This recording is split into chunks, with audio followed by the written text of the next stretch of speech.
और ताज़ा जानकारी लिए हमारे साथ हमारे संवाददाता नीरज पांडे इस वक्त जुड़ गए हैं। नीरज, आज बड़ा फैसला हो सकता है। अब लगातार इन कयासों के बीच कौन से हैं वो संभावित चेहरे जो इनकी जगह ले लेंगे?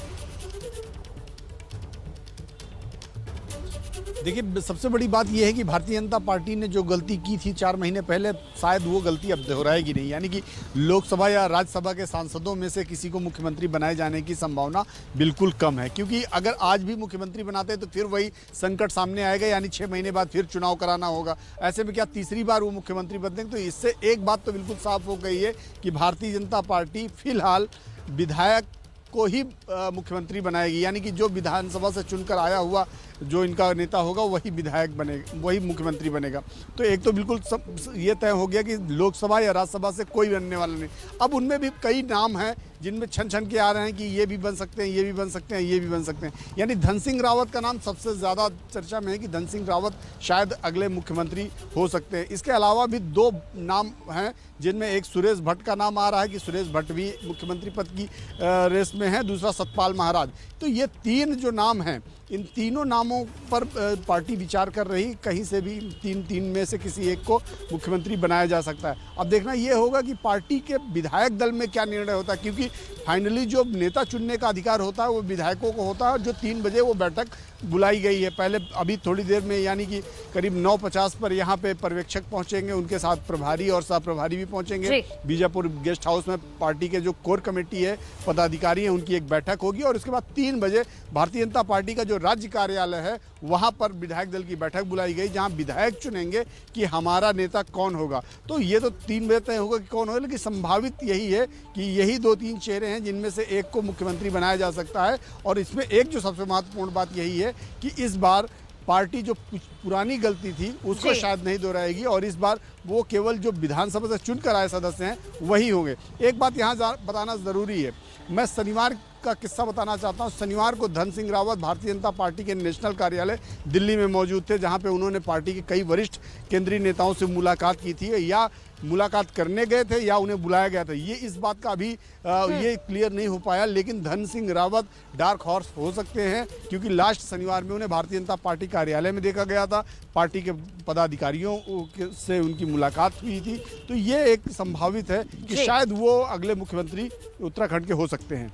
तो तीरथ सिंह रावत की जगह आज कौन लेने वाला है, ये खुलासा हो जाएगा। नीरज लगातार जानकारी दे रहे थे। नीरज, आप हमारे साथ बने रहिए। उत्तराखंड कांग्रेस की इस वक्त प्रेस कॉन्फ्रेंस हो रही है, आपको सीधा लेकर चलते हैं।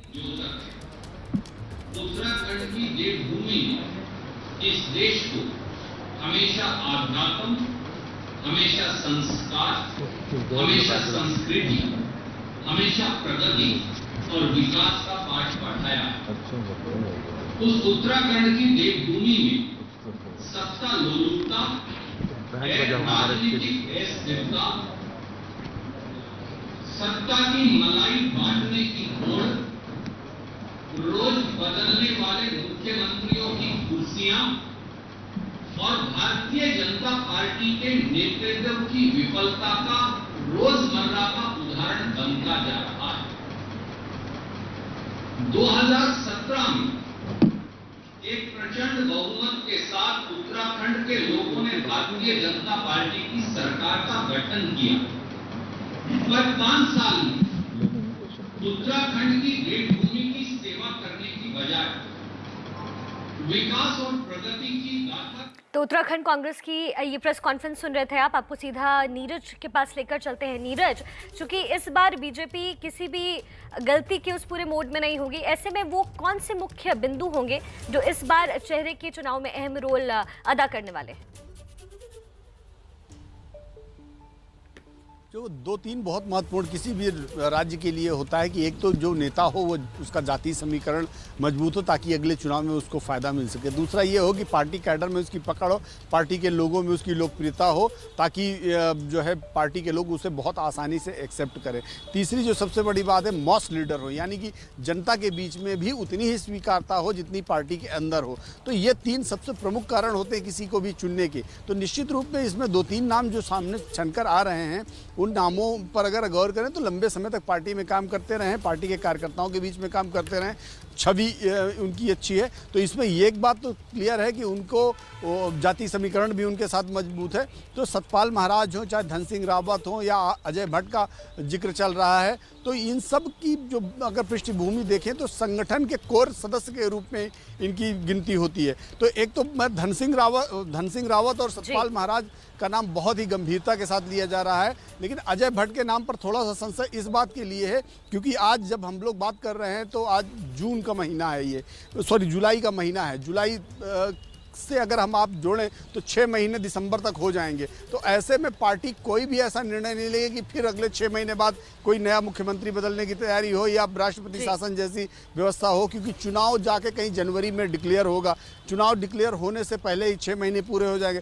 तो भारतीय जनता पार्टी का प्रयास यही होगा कि विधायक ही चुनकर सामने आए। तो इसलिए अजय भट्ट या दूसरे जो राज्यसभा या लोकसभा के सदस्य हैं उनके नामों की संभावना बहुत ही कम यहाँ पे देखी जा रही है। या हो सकता है भारतीय जनता पार्टी के सामने कोई दूसरा प्लान हो, लेकिन फिलहाल यही माना जा रहा है कि जो विधायक चुनकर आए हैं उन्हीं में से कोई मुख्यमंत्री होगा। ठीक है नीरज, बहुत बहुत शुक्रिया इस तमाम जानकारी के लिए। तो वो संभावित चेहरे जो उत्तराखंड के नए सीएम के रूप में आपको नजर आ सकते हैं, उसके बारे में जानकारी दे रहे थे नीरज।